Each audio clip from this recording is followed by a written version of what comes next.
안녕하십니까. 한미 정상회담에서 얻은 수학, 워싱턴 선언 채택과 아메리칸 파이에 대해서 말씀드리겠습니다. 윤석열 대통령과 조 바이든 미국 대통령의 이번 정상회담의 최대 성과는 강력하고 구체적인 확장 억제를 명문화한 워싱턴 선언을 채택한 것입니다. 이는 핵 위협을 일삼고 있는 북한이 앞으로 함부로 까불지 못하도록 쐐기를 단단히 박아놓은 것이라고 할 수 있겠습니다.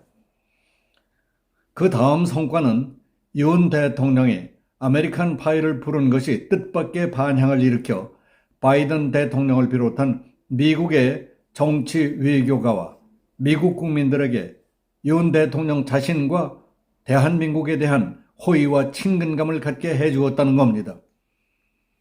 이것도 매우 중요한 겁니다. 개인이나 국가나 상대방에게 호의와 친근감을 준다는 것은 터놓고 말하고 소통하고 이해, 협조할 수 있는 외교의 밑바탕이 되는 겁니다. 주는 것 없이 미운 상대와 누가 대화하고 싶고 관심을 갖거나 신경을 써주겠습니까?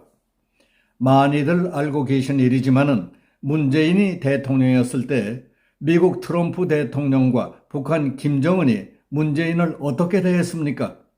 생각나십니까? 지난 2019년 6월 30일 당시 트럼프 미국 대통령과 북한 김정은이 판문점에서 만날 때 문재인도 끼어들려고 무척 애를 썼습니다. 그렇지만 결국 끼어들질 못했습니다. 왜냐? 트럼프와 김정은이 문재인의 참여를 원치 않았기 때문에 망신만 당한 꼴이 됐습니다. 그 자세한 상황을 존 볼턴 당시 미 백악관 특별보좌관이 회고록을 통해 역사로 남겼습니다. 문재인은 스스로 북한의 대변인을 자처하며 유엔을 비롯한 세계 각국을 다니면서 목이 터져라고 종전선언을 외쳤어도 김정은은 제일이나 똑바로 하지 오지랖 넓게 나선다며 코숨만 쳤지 않습니까? 오죽했으면 미국은 2021년 해리 해리스 주한 미국 대사가 임기를 마치고 떠난 뒤에 1년 동안이나 외교적으로 매우 중요한 자리인 주한 미국 대사를 임명도 하지 않고 있었겠습니까? 국제사회요? 그렇게 냉혹한답니다. 각국 정상들이 모여 잠깐 환담하는 자리에도 말이 안 통하니까 한쪽에 혼자 우두커니 서 있거나 마누라하고 둘이만 어색하게 서 있다가 사진에 찍혀 전 세계로 쫙 퍼지지 않았습니까? 각국 정상 모임 때 섣부른 짓 했다가는 누구처럼 A4 용지 읽는 모습이 코미디감이 되거나 우습게 취급당하기 십상입니다. 그런 식으로 국민의 생명 재산이 몽땅 걸려있는 국가의 안보, 국방, 외교 문제를 했으니 나라 꼴이 어떻게 됐겠습니까? 지금 전개되고 있는 상황을 보면 스스로 부끄러워서 얼굴을 숙이고 자괴감 때문에 쥐구멍이라도 찾아야 할 사람들이 뭘 써가지고 나와서 지금도 가타부타 하는 꼴이란 한참 모자라고 가소롭기 짝이 없어 보입니다.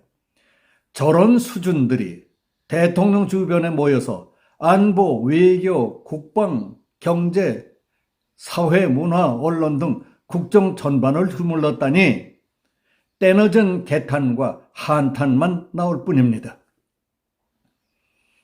다음에는 강력하고 구체적인 확장 억제를 명문화한 워싱턴 선언을 채택했다는 것은 무엇이 어떻게 달라진 것인가, 그리고 확장 억제에 대한 보장 효과가 어떻게 강화되느냐 하는 것에 대해서 알아보겠습니다. 미국 본토에 대한 적대국의 핵 공격을 막는 것을 직접 억제라고 합니다. 미국 동맹국에 대한 핵 공격을 막는 것을 확장 억제라고 합니다. 핵우산은 핵무기가 없는 동맹국이 적대국의 핵 공격을 받을 경우 미국이 대신 핵 보복 공격을 해준다는 개념입니다. 핵우산은 한국, 일본, 대만 등 미국 동맹국들이 핵 개발을 하지 않는 데 대한 보상이기도 한 것입니다. 핵우산은 만약 북한이 핵무기를 한국에 사용한다면 몇 배로 핵 보복을 받을 것이라는 공포심을 줌으로써 핵 공격을 할 생각조차 못하게 만들려는 고도의 심리전적인 것입니다. 미국이 한국에 해구산을 제공하기로 처음 명문화한 것은 1978년이었습니다. 당시 미국은 박정희 정권의 핵무기 독자 개발을 막기 위해 해구산 제공을 명문화했던 것입니다. 그 후 2005년까지 양국 국방장관은 미국의 해구산 제공을 연례 한미 안보협의회에서 해마다 확인했습니다. 그러다 2006년 10월 북한의 1차 핵실험이 있은 뒤 한미 연례안보협의회에서 한국이 더욱 강력한 미국의 방위 공약을 요구하자 확장 억제란 용어가 처음 등장했습니다.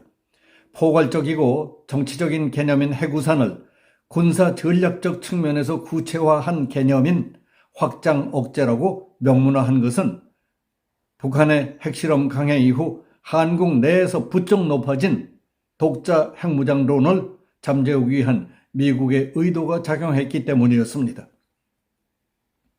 2009년 10월 한국과 미국 국방장관은 연례안보협의회의 뒤 공동성명에서 미국의 해구산, 재래식 타격 능력, 미사일 방어 능력 같은 확장 억제 구성 요소를 처음으로 명문화했고 미국은 매년 이 입장을 재확인해 왔습니다. 작년 5월 21일 서울에서 열린 한미 정상회담에서 적절한 시기에 미국 전략자산도 배치할 것을 약속했습니다. 전략자산이란 미국이 동맹국에 확장 억제력을 제공할 수 있는 무기들을 말합니다. 미국의 약속은 받았지만은 막상 우리가 적의 핵 공격을 받을 경우 미국이 자기들 해외 기지나 미국 본토에 대한 위험을 감수하면서 우리와의 약속을 지킬 것인가 하는 의구심을 지울 수 없었습니다. 그러나 이번 워싱턴 선언에는 우리 측이 우려하던 문제들을 불식시킬 수 있는 글귀들을 명백히 문서화했다는 것이 우리가 알아야 할 점입니다. 우선 한국과 미국은 새로운 핵협의그룹 NCG 창설을 통해 앞으로 핵을 비롯한 전략기획 분야에서 긴밀히 협력해 나가기로 했습니다. NCG를 통해 대북 핵 억제와 관련된 정책 결정, 집행에 우리 목소리를 반영할 여지를 확대시켰습니다.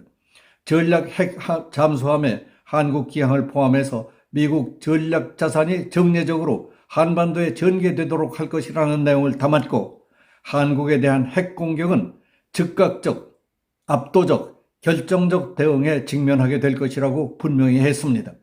한마디로 미국은 자신들의 위험을 감수하고 한국에 대한 핵 위협을 억제 대응하기 위해 핵무기를 사용할 수 있다는 확실한 답변을 제시했던 것입니다. 미국은 북한의 핵 위협과 관련한 한국의 우려가 이유 있으며 별도 문건 등으로 확실히 확장 억제 조치를 약속한다는 것이 탄생 70주년을 맞이하는 한미 동맹의 결속을 위해서라도 중요하다는 점을 워싱턴 선언에 이번에 담았습니다. 여기서 마치겠습니다. 감사합니다.